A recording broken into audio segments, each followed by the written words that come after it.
Hello, fellow immigration lawyers. Welcome to or fellow toolboxers, actually. Welcome to episode number 334. This is going to be catching up to the bunch of recordings I did in the past couple of months. We're almost done. After this, just one more left that was in the vault that I'm bringing out. It's going to be an interview with Kevin Gregg going over some really interesting February 2024 cases. So I hope you enjoyed. It's not intended for individual legal guidance. Consult with an attorney, as always. But before we start, some really cool housekeeping. I did a CLE with Joseph Sang, and this brother is really excellent what he does. Great firm in Los Angeles, Sang Law Firm. And we talked about green card holders that have long absences from the United States. He had one case where the person was out 13 years and he still kept the green card. I've seen 9 years. And so he spent almost an hour going through the different scenarios, the SB1, doing CBP stuff, reentry permits. All this is really hardcore immigration law. It's free. All you got to do is go to the circle.so community page that we have. If you're not already a member, email me and send your bar number. So I know you're a lawyer because we only have this program for lawyers. And then you go there. There's not only that CLE, there's like 20 hours of other CLEs there as well, all free. And once you see how fantastic and real and practical information right is, then you can maybe sign up for one of the courses too. But just go ahead and download that first, or not download, watch it on the stream that's there. It's really excellent. I learned a lot while the CLE was happening.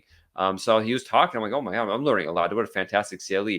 Now, if you all know me in the past, I don't like sitting down and listening through other people talk anymore. After law school, I got burned out of that. So it's really nice being active in the conversation because I could ask what I wanted and not have to sit back. But, it's engaging. And if you like listening to me, I always try to keep the flow moving fast paced. So it's more energetic. So you're going to really enjoy it. And you'll be amazed at the info that's out there. So I really appreciate Joseph Sang doing that. And just email me if you're an immigration lawyer or just a lawyer, really, not immigration lawyer. Just if you are trying to learn this area, you're dabbing in it, you're trying to get to know it, it's there. Along with that, in the resources page, we put a white labeled version of our I-693 information sheet that we give to clients so they know what to expect with the doctor and what to ask the doctor. So that's all stuff's going to help you. And last note is we're going to get back to publishing a magazine pretty soon. If you're an immigration lawyer that knows a topic really well, you can write a 2-3 page thing. It's not a scientific article. It doesn't need to be citations and stuff like that, but something new to give the practice to other lawyers to see and read.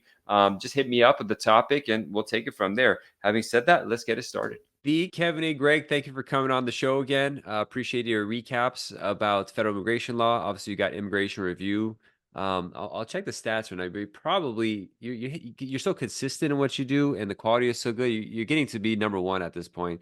I don't Oh, want you to don't give got up you. the hat yet, but I think it might be you. I have the You crown. don't gotta check the stats. It's not it's a competition of love. Besides, you'll always be the OG, Thank you. and that means something. And by the way, you call me the Kevin A. Gregg. That is true. I am the Kevin A. Gregg. Again, not to be confused with the Kevin C. Gregg, who is, I know, who will listen to this eventually, because I know for a fact that he's a listener of your podcast, Oh, John neat. Kevin C. Gregg, the attorney in Paso Robles, if I'm not mistaken, and was very, very amused by our discussion of the Kevin's Greg a few months ago, which I do think is how we should be referred to, Kevin C and Kevin A.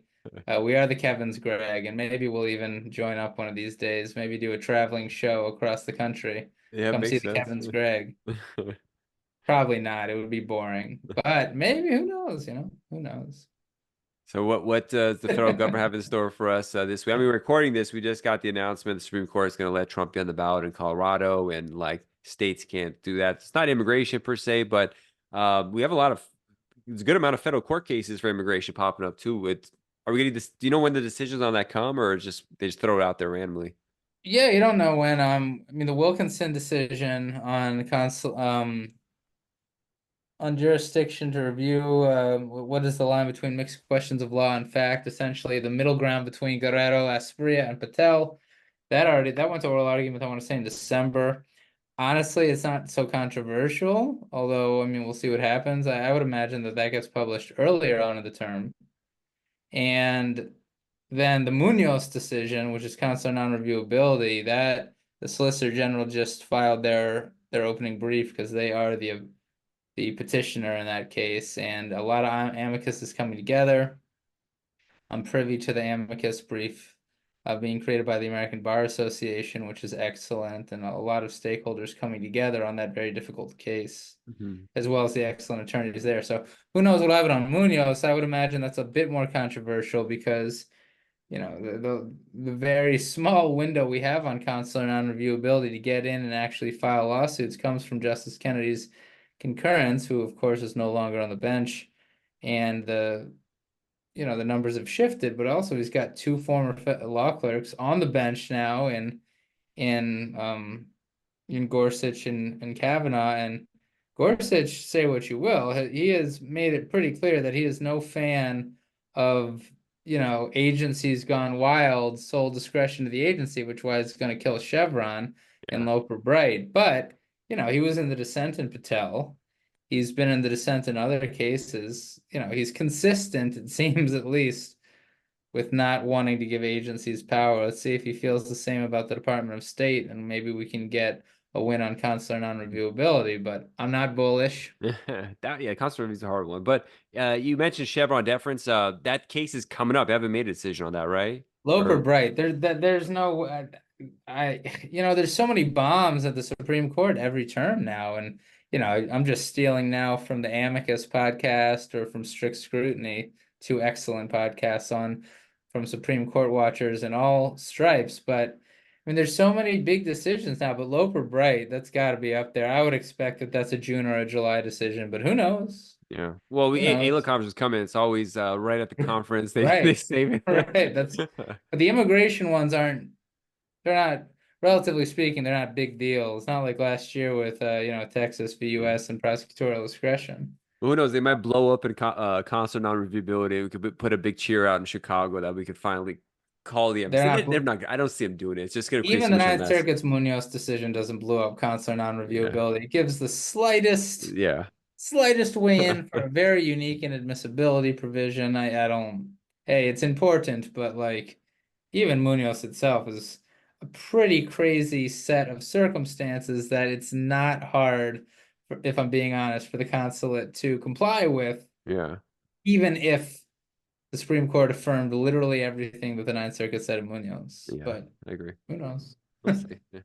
So what do we got? What are the good news That's to be cases? cynical. I don't want to be cynical. No, well, dude, not cynical, and you always bring the happy cases here. So, do we got three That's happy, or out? Do we get strikeout of happiness, or I will strike out. I could have done three, but I actually only did two because, I don't know.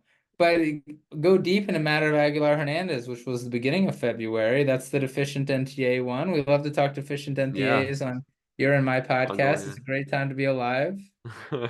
Bashir Ghazi Alam's case, big win. BIA Bashir cannot. Ghazi Alam being a San Diego immigration lawyer, who's is that correct? That Bashir Ghazi Alam?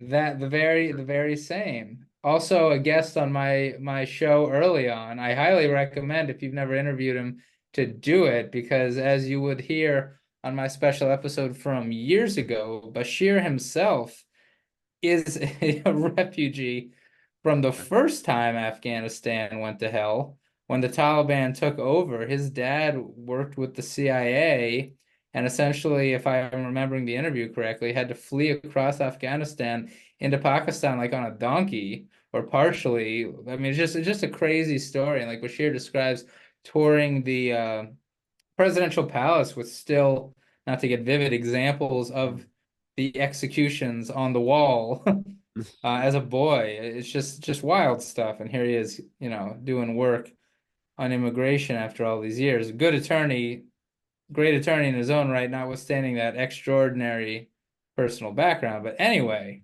Bashir got the win on the I-261s, making the great argument. I've been footnoting it. I'm sure Bashir fleshed it out better than I've been doing. Who knows? I But it did have does make a sense. Not to take away from Bashir. I'm sure yeah, he did a great job. But it's it's right. You know what I mean? Like the argument is correct.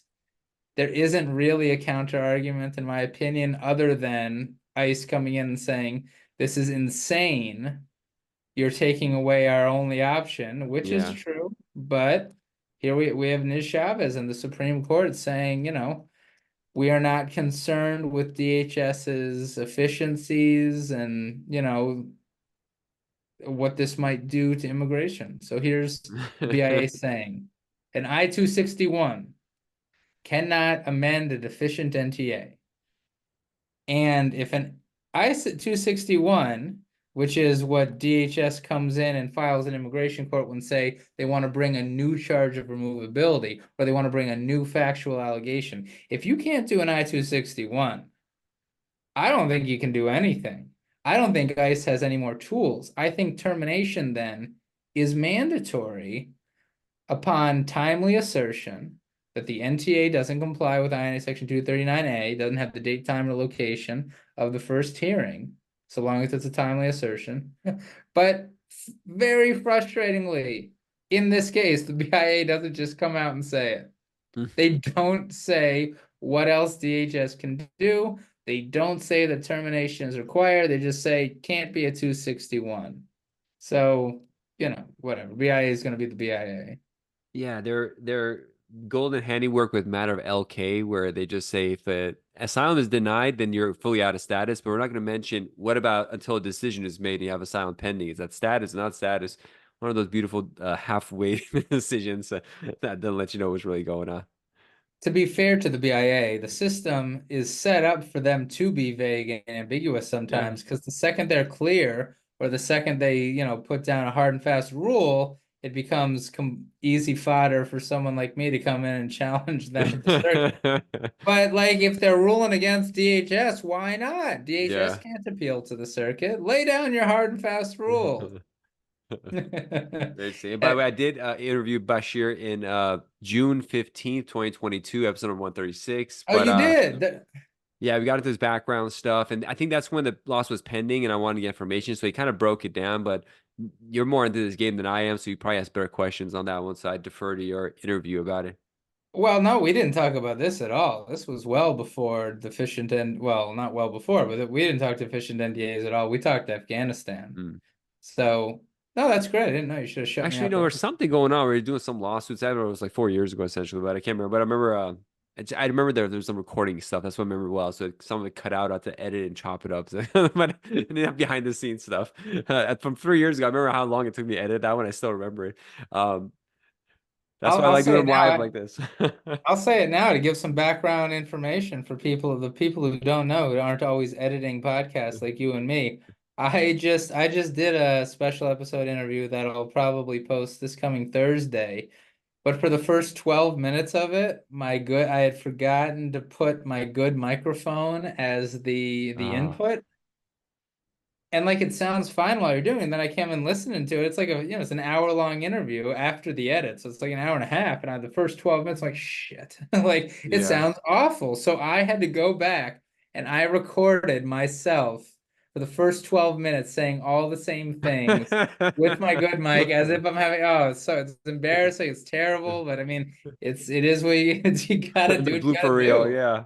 gotta It do. just so many. That's why I keep my setup simple. It's really easy to forget to turn on the mic or something like that, and then it's really embarrassing to go through a whole meeting interview without it being recorded. It's just God really. forbid, I've never done a whole interview. Again, I caught it 12 minutes in, but like even that's an extra 45 minutes of going back. Like I had my AirPods in one ear listening to what I said, then saying it in the mic. I just what a crazy world.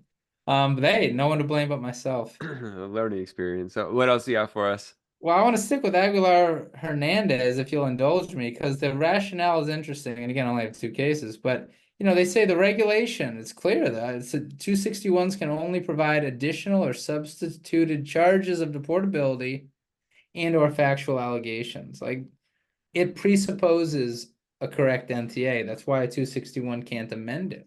Mhm. That's where it's been a long road for the BIA since Pereira was published in what 2018. Like they have been pulled to this point kicking and screaming, but here we are. They've been no choice anymore. Yeah. Like quote, DHS confuses a remedy with a result. And the final thing I want to say about this decision, and I want to believe that the BIA knew exactly what they were talking about. They say that, quote, it is a strategic decision by a respondent to raise or not raise an objection to a deficient notice to appear, lacking the date, time, and initial hearing, before the immigration judge. And maybe they say that so you can't come back later and, say, oh, I messed up. And they can hold that against the respondent. But I like to believe that the BIA also knows that one of the ways to defend against a ineffective assistance of counsel claim Hmm. is to say it was a strategic decision, or for the adjudicating body, be it the IJ or the BIA, to say, well, that was a strategic decision. And it can be a strategic decision because right now, all of us removal defense practitioners are looking over our shoulder, papering ourselves in email, or at least we should be, Yeah. when the client doesn't want to raise a deficient NTA argument because maybe they have a strong cancellation case, or maybe they want proceedings terminated, even if they have no relief available, or maybe they want to do X, Y, or Z. And all it's going to take is some attorney in a couple of years to come back and say they never challenged the NTA, that was ineffective assistance. Hmm. And maybe that will be the case with some attorneys, but like these are very uncertain times. And to me, it does seem a bit problematic to open it all up to ineffective assistance in the future. So here's the BIA saying in a published decision that whether to do so or not is a strategic decision, and a strategic decision can almost never be a grounds for ineffective assistance of counsel. So maybe the BIA is trying to protect attorneys. Maybe the BIA is trying to give itself a way to deny ineffective assistance of counsel Yeah. motions to reopen the future. Either way, I appreciate it. It's a bit of a clear rule. Yeah. Yeah. So We'll see. Well, this stuff's so bizarre. And even it it's a is. problem, it's so bizarre. What else we got? Yeah, I mean, look, that's what we do as litigators. We kind of play. It's a game with real world stakes, right? That's a bit of what When I talk litigation to is. clients and I can't give them certainty, they're like, "Just tell us it's gonna work, or what? I want the best route Well, that's like most secure, guaranteed." I'm like, "Dude, there's no guarantees in this game. There's no guarantees in life. I don't know if the sun's gonna come up tomorrow, let alone what like." what what do you say when they ask you for percentages? So what is your Well, I spiel? usually say the default is there's no percentage possible because either it's 50-50, either it's going to happen for you, or it's not, because every time is different. So there's lack of consistency there. Now, I've said that if it's like a marriage case that's like clean, I'm like, I don't have any butterflies in my stomach. I don't have any red flags. I don't have any reason to think there's problems. I just been doing this for a long time. So automatically out of 1,000 cases, a few of them are going to have like USCIS errors. So that's possible. But if your case like this, but I don't do removal defense or these ones, the waivers or something like that. We started doing waivers. I don't do it myself, but it's just cases I already know what's gonna happen. But I would usually just say 50-50. It's yes or no. Yeah. It's what's that 0 to 1 by something. What is it called? Either it's gonna happen or it's not. So there's no way to compare. There's no way because people are like, I had this case. What have you done in the past with people from Jordan, for example, for this? I'm like, dude, every person's different. Like I don't have your birth certificate is different. You know the story. So I try to dissuade them from that kind of thinking unless it's just really clear cut. And it assumes the client's told you everything, right? Which actually is, Yeah. it's actually not even the best case. It's never the case. And they don't even know. Even the best case, client is, people are human, whether they Yeah, forgot or they're withholding. I mean, you never know someone's whole story. I don't even know my whole story. man, I'll have to tell us offline. This guy that made like a visa mistake that's like I don't think he's being mistried because it's so dumb the mistake. So I'm like, dude, no one would do fraud and look this stupid because they didn't need to do like they could have got a visa, but they did this crazy thing because they didn't know any better.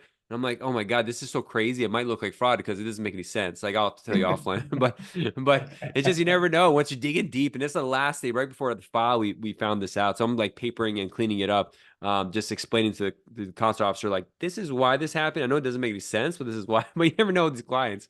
It's just life. Life is complicated. That's complicated, yeah.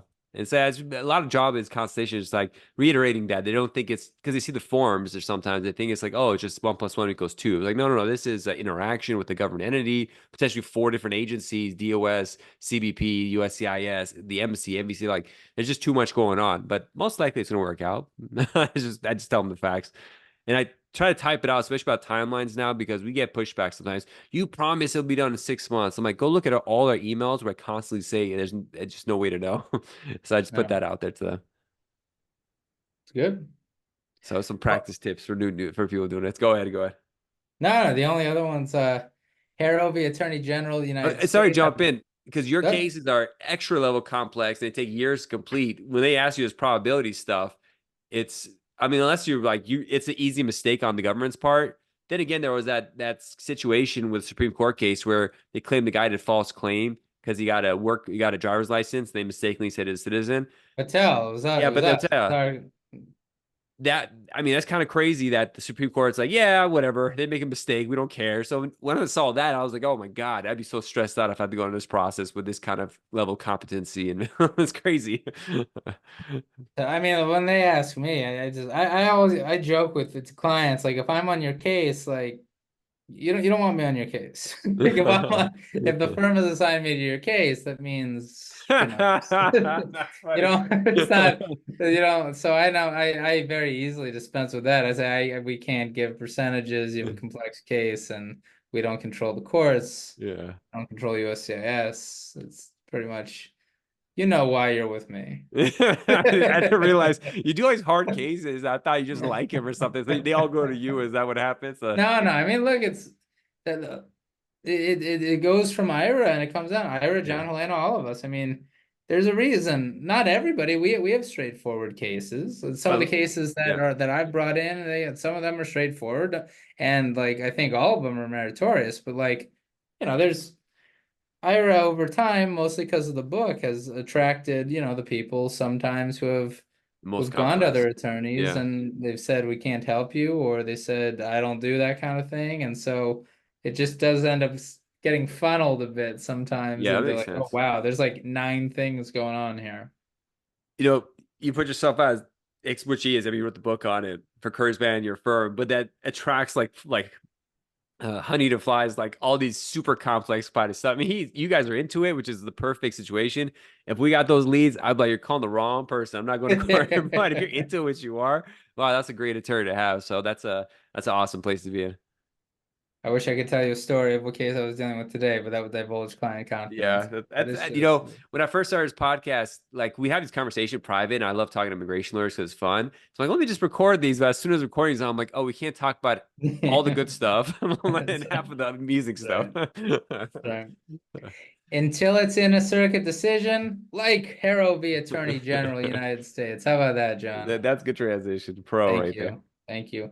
It's a Somali Convention Against Torture case out of the Third Circuit in February, and it's a win for the non-citizen. That's why I identify it. And there's a lot of Somali losses, so why not identify the win? And there's so much good stuff. First of all, and they don't, I don't think they say the name of it. If they did, I forgot.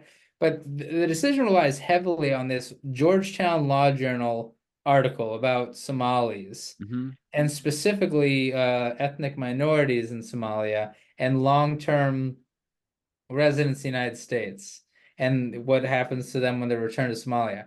And the Third Circuit relies heavily on it, essentially says it's very credible and probative. I mean, if I have a Somali case, Yeah, I'm finding this Georgetown article and I'm saying not only is this golden, but here's the Third Circuit saying this is credible. Listen to it, Judge.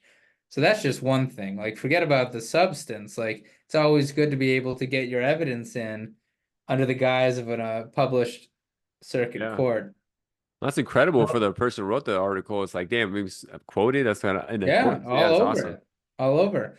And relying in part on that port, they're talking about how the evidence shows 28 years in America that you are singled out in Somalia, especially being an ethnic minority, that returnees from the United States are easily identifiable as American because of clothing, learned gestures, weight, light skin Yeah, color, and accent, end quote. I mean, what do you do when you have a criminal non-citizen, in this case from Somalia, and a non-citizen who's committed crimes, has been here for a long time? These are the cases where you use their time in America for their benefit, at least for a convention against torture claim, if the evidence shows it, that returning individuals to Somalia are, quote, considered inherently suspect and targeted for violence and death on that basis again, end quote, again, when they're, especially when they're from an ethnic minority, that you can't reasonably relocate because the Department of State says that there are checkpoints all over Somalia oh wow. where Al-Shabaab and other militias are, there. So that undermines reasonable relocation for CAT and asylum because you can't relocate in Somalia because that's where they're looking for you. Yeah. That 90% of individuals surveyed at the Mogadishu airport reported some form of abuse, torture, or interrogation or Wow. extortion. That's a huge quote. I mean, it just goes Yeah. on and on, this case. And here's the kicker: an applicant can establish governmental acquiescence, which is required of the Convention Against Torture, even if the government opposes the organization that is engaged in the torturous acts. AKA, even though the Somali government opposes al-Shabaab, that doesn't mean that some government actors in Yeah. Somalia don't acquiesce or consent to what some al-Shabaab individuals do. And quote, an individual can be a policeman by day and an al-Shabaab operative Oh by man. night. Yeah. End quote. Look at that quote. Look at that quote. Sometimes these cases just come out swinging. Yeah. So Harrow v. Attorney General of the U.S., if you've got a Somali case, it's a must read. Must read. No, I don't get with the border situation. No, I'm in LA. I don't get too many people contacting us about it. But I got a message from a guy last week. He's like, I'm from Somalia. I just came through the border system. I want to start paying. What do I do? And I'm like, I don't know. You're contacting the wrong person. I don't even know. But I was surprised it was Somali. It's this. The border situation is like everywhere. It's not like a South Oh American or Latin yeah. American thing. Yes. Oh yeah. I mean, the Ukrainians are coming in, as you know, Yeah. at the San Diego border. The Haitians, San Diego's nowhere near Haiti. How LA, honestly, I don't leave the house at all, really, so I don't really see what's going on in the real world. But how is San Diego with the influx? Do they stay there, or it kind of just goes distributed across the That's a country? better question for the Immigration Justice Project and Casa Cornelia and all those entities. But I do get the feeling that a lot of them leave. There's a vibrant Mexican and Somali, Eritrean, not Eritrean, well, yeah, Eritrean, Ethiopian, Chaldean Christian population in San Diego, but like I do think a lot of them move on, as happens in border towns. Yeah, and San Diego's just not big enough to be able to handle it. It has to go to bigger cities, but that's a wild situation. Yeah. Well, thanks so much for coming on the show. Great info as always. Any parting Well, words? yeah, well, I do have parting Okay, words sorry. because I was the one who brought you with only two cases, but I'm not going to get into it, but I got to throw props to Brad Banias, one of the best immigration litigators out there, um, who did lose the case Mastinek v. Jadot last month out of the Fourth Circuit, but he went down swinging, had lots of good arguments, but his number one argument was that FDNS, the USCIS investigatory arm that has 650 employees, investigators, and that has been investigating false marriages and other entities and other things for 20 years Yeah, is unconstitutional. yeah, That was his primary first argument, at least as relayed by the decision. And I mean, it wasn't BS. Like going through the laws that brought USCIS into being and gave investigatory power to ICE and other DHS arms, but not to USCIS. yeah, I mean, it's there, but not to get too deep into it, but the circuit said yes, that's fine, but they didn't say they couldn't have an yeah, investigating arm. But like, look, here we are with the Supreme Court on the cusp of saying if Congress doesn't expressly yeah, say what an agency can do, then they can't do anything. That is what they're going to say in yeah, Loper Bright, and that's what they're already saying in these decisions. So why not have immigration get in on the action, yeah. even though it lost? Even though I might not even agree with it as a citizen of the United States, I appreciate the argument. Brad Banias out there doing work, making me laugh as I read the argument that FTNS is Well, unconstitutional. Angelo Jones is making this argument. Angelo Jolie, Angelo Paparelli has made this argument for years. He's got blogs on it. He's very adamant about it. Um, Really? It was the first yeah, I'd seen of it, heard of it. no, he's big. FDNS doesn't have any authority at all. It should be disbanded because they were given. It's he's on his blog. He's got one Nation of Immigration Immigrators, I think it is. Well, Um, but yeah, I mean,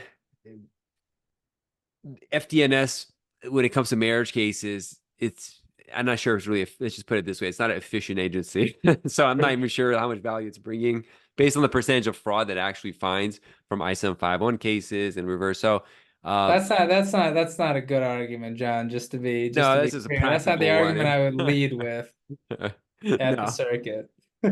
not to bash him and stuff, which I kind of am, but it's just like I've seen some good cases get stuck with FDNS for years just to investigate. Then when they I had one petitioner died in the middle of it, and we sent the death certificate in, and then they got a denial saying we went to the guy's house and he wasn't there, and then the same denial I had a copy of his death certificate, and I'm like, how did you not see that he was dead? I'm like, and then you still say he's not here. So that was my last hurrah with FDNS from like this anything goes. So my internet is cutting out. You look frozen right now. I'm not even sure you could hear me right now, Kevin. But I'll keep talking, hoping the video is going to come back. But it doesn't look like it. So everyone who's watching, thank you so much. We'll be back again in the next podcast. And Kevin Gregg, one of the best podcasts on the internet, Immigration Review.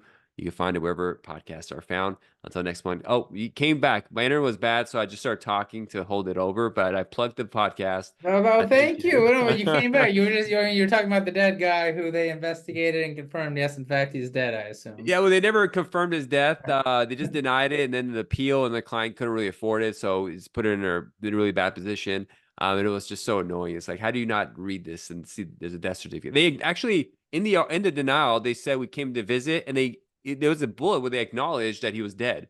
The day before they visited. So I just like, what's going on? I mean, read this to proofread it once, man. Come on, this person's life is on the line. Their EAD's on the line now, and all this kind of stuff. It just that's the kind of stuff frustrates me, especially for marriage cases, because I'm like, I got in at the end. They filed a case on their own pro se. If they hadn't done a pro se, it would have been okay. But they just would No. do it on their own. They mess things up. But thanks, man. Good to see you again. Look forward to next month. Good to see you too. See you next month. Always happy to be here. Thanks, John. Same here, brother.